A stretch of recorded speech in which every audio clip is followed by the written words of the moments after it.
Welcome to episode 116 of the Epilogue Lady podcast. My name is Bente and I'm coming to you from Vesterålen, northern Norway, where I live with my husband, my oldest son and 3 cats. You can find me on Instagram as Arctic Crafts, on Facebook as Arctic Crafts by Bente, and on Ravelry as Arctic Crafts 65.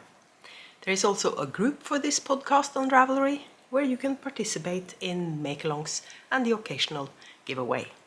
There is also a Ko-fi page for this podcast where you can support me and my podcast with money for shipping out prices and stuff like that. And everything is linked down below. I think that was it. As you can see, still, we have weather for natural light, and today I even have the blinds in front of the window, because then I don't have to tackle the reflection in my glasses, and it's even still light enough. So that's amazing. That it's sort of almost like it's spring. It feels like spring outside, and the cats really love it. I'll put a picture in here. This is what the cats do these days. Before I forget, I'm going to talk a bit about make-alongs. First, I have my own make-along running, the Fluff to Stuff Mal 2024, and that's year-long. But I'm going to draw the first prize at the end of March. And the entire point of the make-along is that you start with fiber, you spin up yarn, and then you knit something or crochet something with that yarn. It's to encourage people to actually use the fiber for something, instead of making a stash of fiber / stash of handspun that you never use. I'm starting to get a stash of fiber myself, but that's because of Unravel, and I have projects planned for the fiber, so it's not going to stay, hopefully, a stash. It might become handspun stash. That's a totally different story.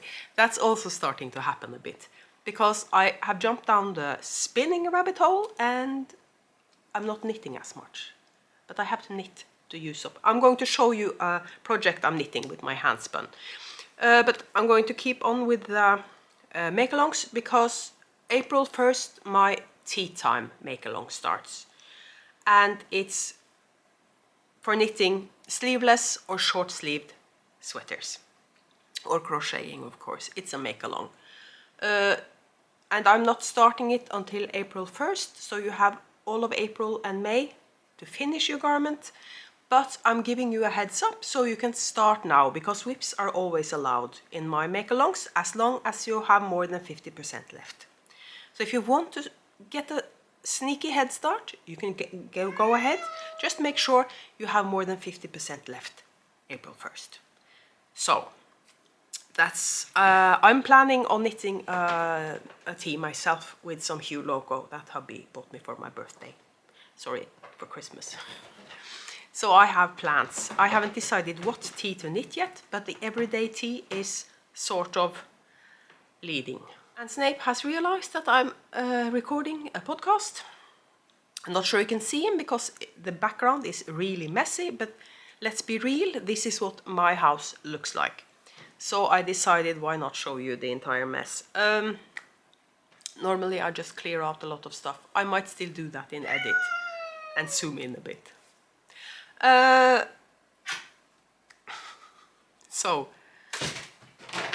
not sure what he's up to. He didn't topple something. It sounded like he knocked something over. This is really getting off to a good start. And we have a lot to talk about today as well. I wasn't finished talking about the make-alongs. Those are my make-alongs. I also have a make-along that I'm donating prizes for and that I'm drawing prizes for, and it's the Shop the Stash Mal 2024. It's hosted by Distant Stitches, Sue and Liz, and my Yarny Corner, Alex. And I'm also drawing prizes for that. I haven't decided on when I'm drawing prizes, but a couple of times during the year, maybe 3 times, we'll see. And that's only on Instagram, just so you know. And there's one more make-along. It's the modification make-along run by Leslie of Not Quite Enough Yarn. And the rules are listed in Ravelry, but it's if you knit something and you have to modify the pattern for some reason. Either you exchange fingering for DK and you have to do some math to get it to work. If you're knitting a tee, decide you want long sleeves, stuff like that. If you add a stranded pattern to what is normally a simple sweater, all of these are modifications, and the rules are in her in the thread of the make along on Ravelry. I'm going to link her group on Ravelry, so you can join in on that make along. I met Leslie in England. More about that later. First, I'm going to show you what little knitting I have been doing. Because I had brought a sock project to use as my travel knitting, hence the wooden 9-inch needles. This is how far I got. I didn't do a lot of travel knitting, to be honest with you. I was exhausted a lot of the time. So this is Georgian Rose, and I bought this in York when me and Hoppy were there. And it's years, so I can't even remember when, but it's years. So it's finally, that skein is out of my stash and on my needles. The other project I've been working on is in this bag, made for me, custom made by Sue, Crafting 87, my Canadian bestie. And the project is handspun, and it's, trying to show you the right way around. It's a Ranunculus. It's got lovely drape. You wouldn't believe it when you feel the yarn, but it's got lovely drape. But that's probably because I'm using 6mm needles and the yarn is sort of sport. This is my advent spin. It's the advent calendar from Ulvey that I applied with Corridale Polworth that I dyed myself, because the advent was Polworth and I had undyed Polworth fiber in my stash. I have one cake that I haven't even started yet. So this is what it looks like in the cake. And I'm getting far down on the body and I haven't started the third cake yet. So turns out Ranunculus, perfect for if you don't quite have a sweater quantity for anything else. But we all know that 2 skeins are enough for a Ranunculus. It's a one size pattern, I think, more or less. Normally I have more than enough of 2 skeins for that pattern.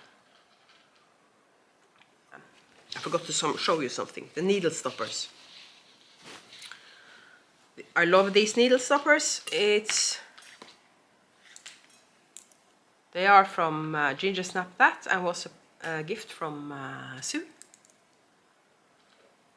And I of course have to use these needle stoppers in this bag. Do you sense a theme? So that's my actual knitting. And then I remembered I have a finished object to show you, and it's a finished spin. I took this off the bobbin yesterday, so I can have clear bobbins for my Unravel spins. This hasn't been soaked yet. This is Corridale dyed by me, and I'm only this skein was a bit twisted, so I'm not sure if I can fix that just with the soaking. The last time I soaked handspun, it did twist at all. I think that means that the skeins are balanced. I think that's what you call it. So I didn't have to put weight on. What I've done normally up until now is I put a rod through the bottom of the skeins, and I've put weights on so I can stretch out the twist. It's not particularly healthy for the yarn, I'm aware.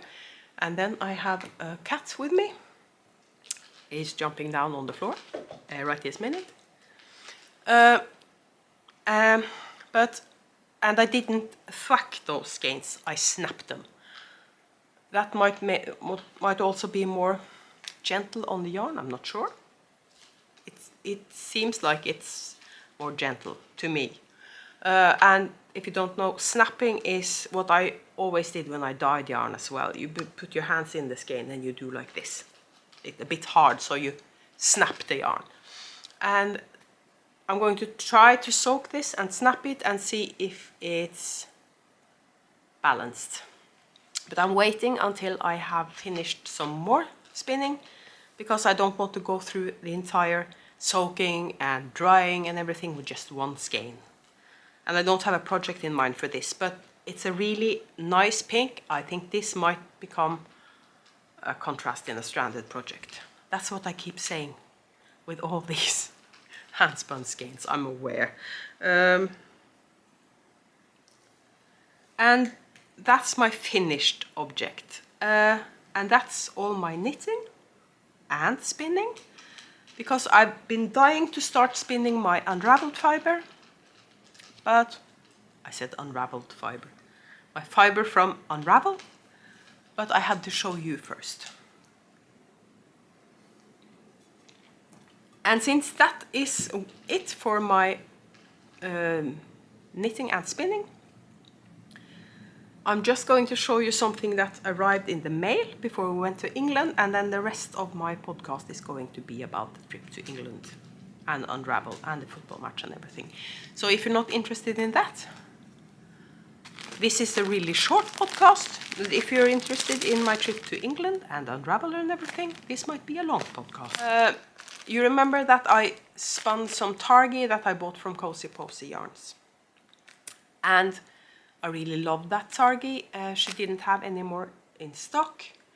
But then my friend Sue in Canada discovered that custom woolen mills in Canada had undyed Targi for sale. So she sent me 1.5 kilos. That should be enough for 2 sweaters. And I've opened one of the bags just to feel it. And you can see here, it's even got vegetable matter in it. I think that's what you call it. There are straws and stuff in here, and I love that. You can see it in the fiber as well. So this is enough for 2 sweaters, I think. I'm just going to divide this into 2 750 gram quantities and dye up sweater quantities with this. I should be able to make either that, or I divide it into 4 and make 2 sweaters with 2 different colors. I have decided that one of them is going to be a teal blue something, maybe. We'll see. I'll try not to dye one of them pink. Anyways, I have enough to dye up 2 sweater quantities of Targi. So that's the happy mail from before I went to England. And then I'm going to do something I haven't done before when I'm talking about the England trip, because I took a lot of pictures. I didn't do a lot of recording, but I took a lot of pictures, and I'm going to put those up on the screen as I'm talking about stuff, or else you would have a really long montage at the end. The pictures I'm not showing while I'm talking about the trip, I'll put at the end, so you get to see the rest of them. Guess who ran out of space on her memory card? So I just had to clear some room on my memory card, and I need to buy a new memory card with more space on it. And the trip, as I said, was uneventful. It's a long trip, but nothing in particular happened. We got our luggage wasn't lost, nothing like that. So we arrived at the hotel late afternoon, and all we did that day on Friday was go out for a meal, and then go back to the hotel. The next day, Saturday, was devoted to the football game. I think we walked more than 15,000 steps on Saturday. I could really feel it on Sunday. Thankfully, we didn't have to walk as much on Sunday, but we ended up with more than 10,000 steps on Sunday as well. Enough about that. Saturday, we went early to the stadium so we could walk about a bit, and I got myself a team jersey. I got the away kit because I really love the colors of the away kit. And the game was amazing. I'm not a big football fan, but I really, really love seeing the games live. I get easily distracted and bored if I watch it on TV, but when you're in the middle of it, like you're on a stadium, it's totally different. And it wasn't as anxiety-ridden as I thought it would be either, because Brighton is known for their family-friendly games. So there's no extra noise or hooligans or stuff like that. It's really calm and really nice. And hubby and I didn't get seats next to each other because the tickets we bought were short notice, so you have to buy tickets that season ticket holders put up for sale. Season ticket holders that can't be there for some reason. And then we got seats in different places. I ended up sitting next to a really nice gentleman, and during the first half nobody came to sit next to me, so hubby was next to me for the second half. Brighton drew the game. It was an improvement though for hubby, because the last time he saw them play and in the Amex, they lost. So I'm taking credit for the better result this time. So that was the football game. And as I said, we walked 15,000 steps that day, so we were really exhausted when we got back to the hotel room. Not a lot else happened on Saturday than just the football game. And then we're on to Sunday and Unravel. Again, it was quite a trip to get there. We took the train to Gatwick, and then we rented the car and we drove to Farnham from Gatwick. Not a lot of issues. We'll talk more about what happened when we're going back to Brighton afterwards. Unravel, actually, I was really looking forward to Unravel. I was much more looking forward to Unravel than to the football game. But in hindsight, the football game was much more fun. Because Unravel, and this isn't Unravel's fault, it's all my fault, because it was too people-y.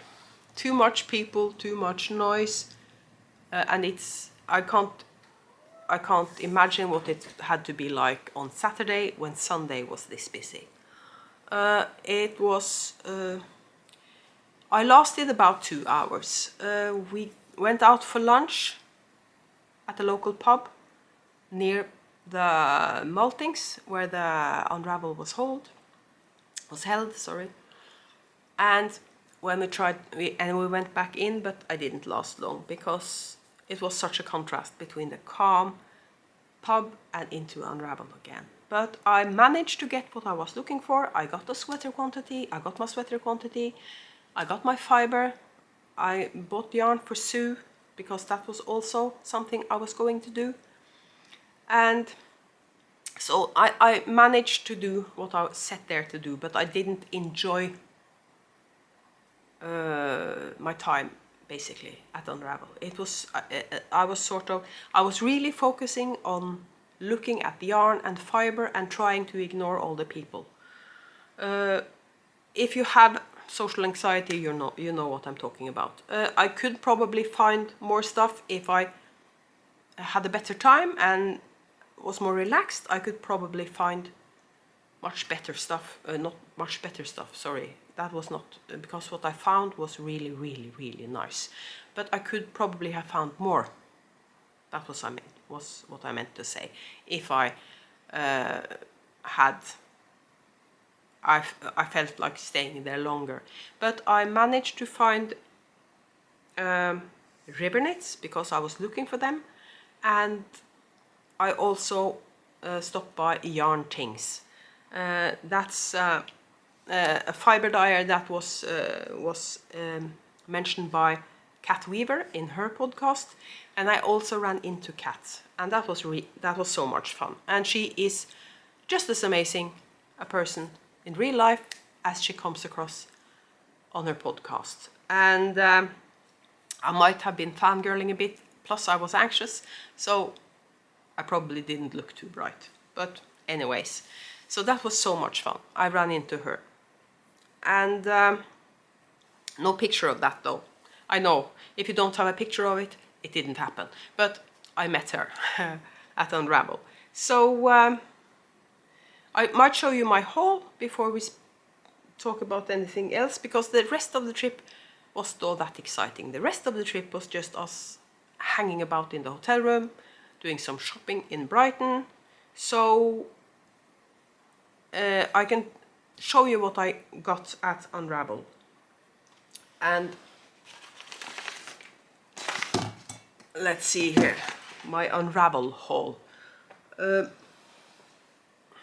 As I said, it could have been bigger if I lasted longer. Let's start with Yarn Things.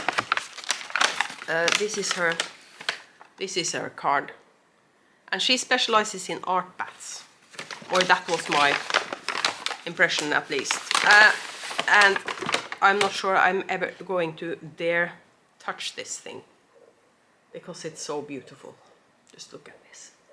It's all my colors, and I'm not sure about the fiber.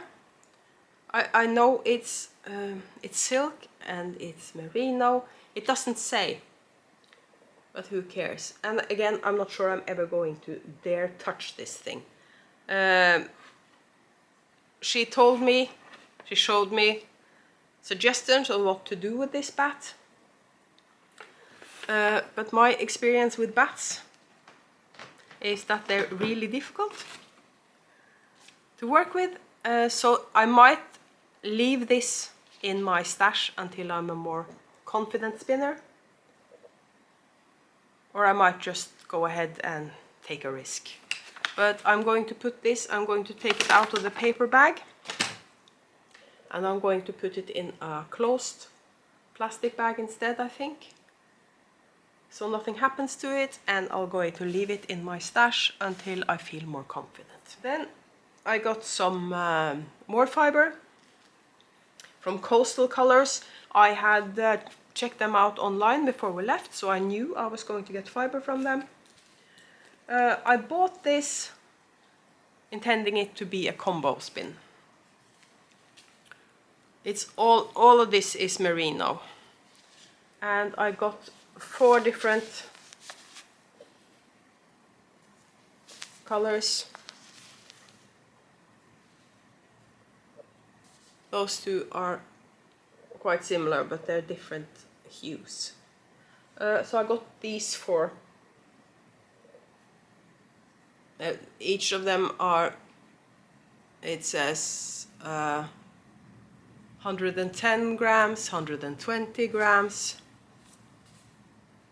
100 grams, and this is 100 grams. And all of this is comb top merino. And as I said, I was planning on doing a combo spin. But then I realized when I looked into it, I should have had more than 4 different colors to do a combo spin if I wanted it to look random. And that was my plan. I wanted to make something that looked like a variegated. So I was also debating maybe I should just do a fractal because I have 4 different colors. But what I did decide to do is that I'm going to combine these 2 and then these 2, and I'm just going to make 2 plies. So I'm going to have 2 skeins of 2 plies in these colors. Depending on how they differ, I might use them together, striped. If they're too similar, I'll just put them in my stash. But that's what I'm going to start spinning on. It's Snape, sorry. That's what I'm going to start spinning on later today, because now I've shown you the fiber. Now I've shown you the fiber, now I can start working on it. And the yarn thinks that is going to be hidden away in my stash. So that's the fiber I bought at Unravel. And then the yarn I bought. I also bought a needle, by the way, at Unravel. So now I have another 9-inch from Chiago. And I'll show you the yarn I'm sending over to Canada to my friend first. I asked her if is it okay that I show the yarn on my podcast, because then it won't be a surprise to her. But I get to shout out to the yarn dyers. So this is from Ainsworth Prynne. It's a DK. She loves DK. And it's called Midnight in the Garden, and it's a sock DK, so it's got nylon in it, and it's really, really beautiful. Come to think of it, I wish I bought 2 of these. The other is from the Crafty Bird, and that's also a DK. And this is a cozy DK, Land of the... You tell me. Land of the something. Anyways. It's a 100% merino DK. So those are going to Canada. So that's the yarn I bought for Sue. And then for myself, you remember me saying I wanted a sweater quantity? Well, this is my sweater quantity. I love these colors. So I had to get the sweater quantity. This is three skeins, and it's 400 meters a skein, so that's 1200 meters. That should be enough for a sweater for me. It's 55% superwash merino, 20% kid mohair, and 25% nylon, and it's really soft. And I should also mention all these I got at the Knitting Shed, and they have a website. I'll of course, everyone I talk about here, I'll link to their websites in the comment section below. So that's my sweater quantity. And I mentioned river knits. I love their Chimera, so I got 2 skeins of Chimera. This is pomegranate, and this is Spice Market. So that's what I got at River Knits. And sorry, I forgot something that I got from the Knitting Shed. And this is really crinkly. I'm so sorry because of the plastic bag. But this is a sock mini skein set. And I loved these jewel tones, were so beautiful. So I had to get this. And I met a really nice guy from Madrigal Yarns. And he had some really fun self-striping. So I had to have some self-striping. And this yarn, this colorway is Sammy Joe. And he actually had several different colors of minis. And you could choose your own mini. You could exchange. He had put a gray mini with this colorway, but you could change it out for some different color if you wanted to. And this is also from him, and these are sparkly minis. And this is also with nylon in, so I can use. I think I'm going to knit socks with this. I'm not sure. I might do a different mini project. We'll see. But that's my haul from. Sorry, I forgot one thing. I got a unique sock kit as well from Earth Yarns. This is the rainbow. That's my haul from Unravel. And when we finished at Unravel and we're going back to the hotel, we of course had a sat-nav incident. Because a portion of the motorway was closed So we were sent on a detour, but the sat-nav wouldn't have it. So it kept telling us to do U-turns. That was really frustrating. But we got to Gatwick and we got our train back. And that's about it for Sunday. We were exhausted. We bought some food on our way back to the hotel and we didn't even leave for dinner. So that was Sunday. And one more really nice thing that happened on our trip to England, you have to excuse Snape, was our lunch date with Leslie from Not Quite Enough Yarn. We were meeting her in Lewes, a small town not far from Brighton. We met at 12:30 p.m. and we didn't leave until 4:30 p.m. So we spent a lot of time together, and she is every bit as nice as she comes across on her podcast.